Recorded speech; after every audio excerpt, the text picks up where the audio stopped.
Hi, it's Jay from Iridescent Tarot, back with some more sparkle for you. Still wearing the same old polish, still wearing the same old perfume. Check my last couple videos if you want to see what the deets are. I wanted to take my VR to SCT Tarot's 10 Best Indie Oracle Decks. I wanted to take my VR to the next level, which is I already recorded my response of my 10 best indie Oracle decks of all time, but I also wanted to respond with what I believe to be my 10 best indie tarot decks of all time. Yay. So unfortunately, unlike my Oracle video where all of those indie decks were still available somehow, there are a few of these decks that are not available. So I apologize in advance, but if I'm being truthful and honest, these are the decks that are my top indie tarot decks. So, surprising nobody is the Majestic Earth Tarot. This is my beautiful baby. I cherish this deck. I wholeheartedly love this deck.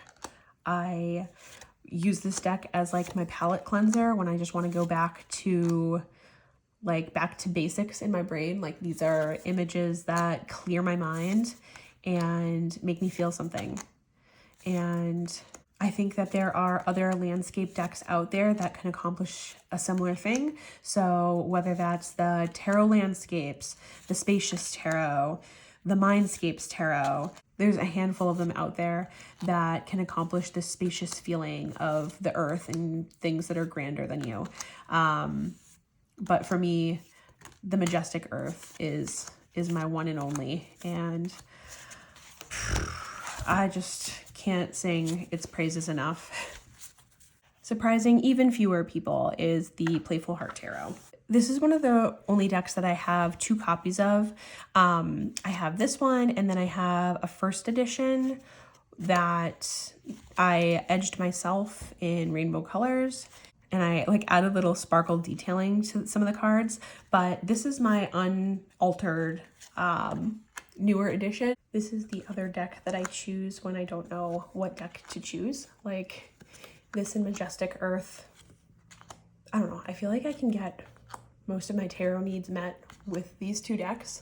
This is a deck that on first glance you might assume is like inner child, and while it can do it and do it really well, it's not limited to that function for me. This is just kind of like what the inside of my brain looks like. This is probably like me in tarot deck form. I just love the illustrations. I think that they reimagine the Rider-Waite in such a different way with different examples for every card. Like this, when I think of 5 of Pentacles, I think of this card. I would be so sad without this deck. The colors are visually stunning. The illustrations, like, you know exactly what this card is trying to tell you even if you don't see the titles. And I love it so much, so much. The Narrative Alchemy Tarot by Chrissy Bentley is a deck that I think has a great purpose. So it functions for me as a tarot deck with the names of the tarot associations in the bottom right. It functions as an oracle deck with the keyword that's in the middle. It functions as a chakra deck with the colors of the cards. It has one of the best guidebooks that feels like you are getting advice from a friend who's also a therapist. It does so many things for me, and I feel like this is one of my top tarot decks, and I'm really glad that I was able to add this to my collection. This is a deck that I purchased off Make Playing Cards and then had to get the guidebook printed separately on Lulu, and yeah, I think it was well worth the going through that process in order to be able to have this deck. The Fantastic Menagerie Tarot, I love that it has the cold foiling. I think that it's visually interesting to have something unique and different going on. I don't have any other Baba Studios decks, so I don't have any other decks that do quite what this deck does. But I love that this is set in France, and so when you read the guidebook, you get a little taste of France in it. I love everything French, so this deck just makes me really happy in that regard. The images kind of satisfy the need for like the Victorian romantic era feel, and you still get the animal energy, and you get a lot of humorous cards. Yeah, I just think that there's a lot that this deck has to offer, and it always reminds me of Katie Flowers. I always hold out hope that she's going to come back to Tarotube. But yeah, this one's a fun one. And I really like the color palette. It's like, it's pretty pastels and it's just nice to look at. This one is even more out of print, I feel like, than Fantastic Menagerie, if that's possible. This is the Sistine Tarot by Rose Bay. This, I think that since it was printed, I think I've only seen one for sale. This is the deck that really changed the way that I look at like religion in regards to tarot, and changed the way that I think about collage decks, because before this deck I didn't really have any interest in collage decks, and now it's like a good part of my collection. And yeah, I think that this is one of the best tarot decks out there. I'm so sorry. The Shimmering Veil Tarot by Scylla Conway. This is a deck that if I had to narrow it down and only have one abstract deck, this would be the one. And it does have images that are a little bit more abstract than others, but it is very higher realm and also earthly at the same time. And I like that it has the balance of the two. I really like a lot of the design choices with this deck. The cardstock is nice, the edging is beautiful, the size is good for the cards.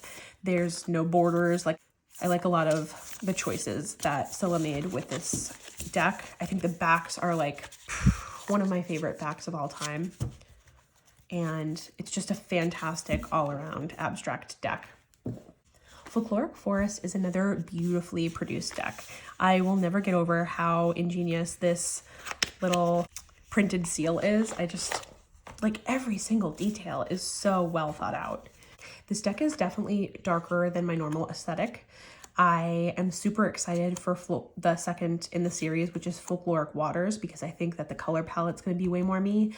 Like the cards are kind of more in this range of like light blues and different turquoises, and it's just brighter from what Lennox has shared on social media. So I'm excited for that, because I think this is the current deck that's in my top 10 indie tarot.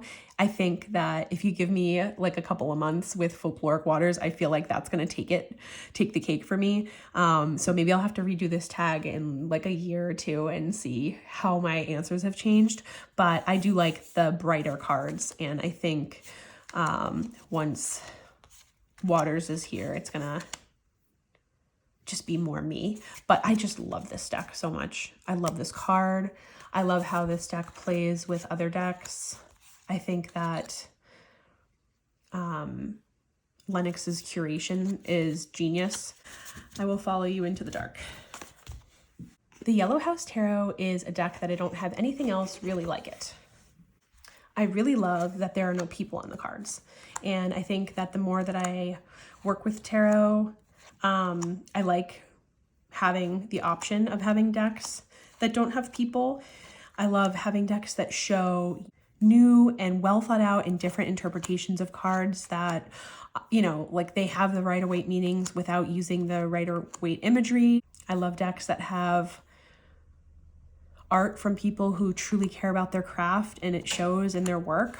And I love decks that are made by creators who are like easily accessible and like they're part of the community too.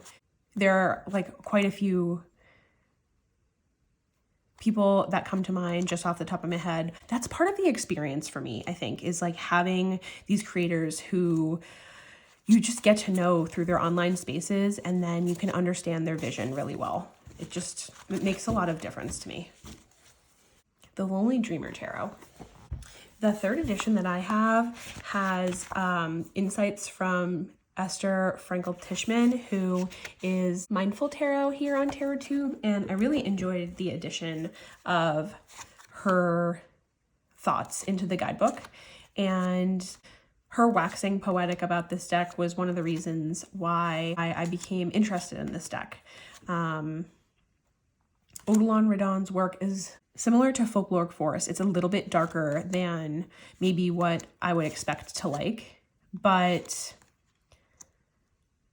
this type of really emotive artwork just does something for me. And when artists work with colors in this way, it just like speaks to my soul. And I really liked the addition of the suits into the cards in a way that added like a little bit of a hint of it to the artwork without like overtaking the image.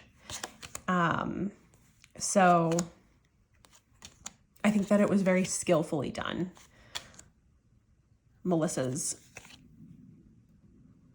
vision and how she edited the cards. This is the one card that I don't like, and I think that the older versions had different ones, but like that guy freaks me out. Okay, I'm usually a rule follower, but for my 10th deck, I chose both of these, and the reason being is I tried to really stick with my tried and true decks that I've used for a decent amount of time for this list. I didn't want to go with anything that was too new or that I just gotten in and I'm super excited about. Like, I wanted to pick decks that have proved their place in my collection. And Daydreaming and Situ has done that. I've had this deck for a while and worked with it a lot, and I feel like it has.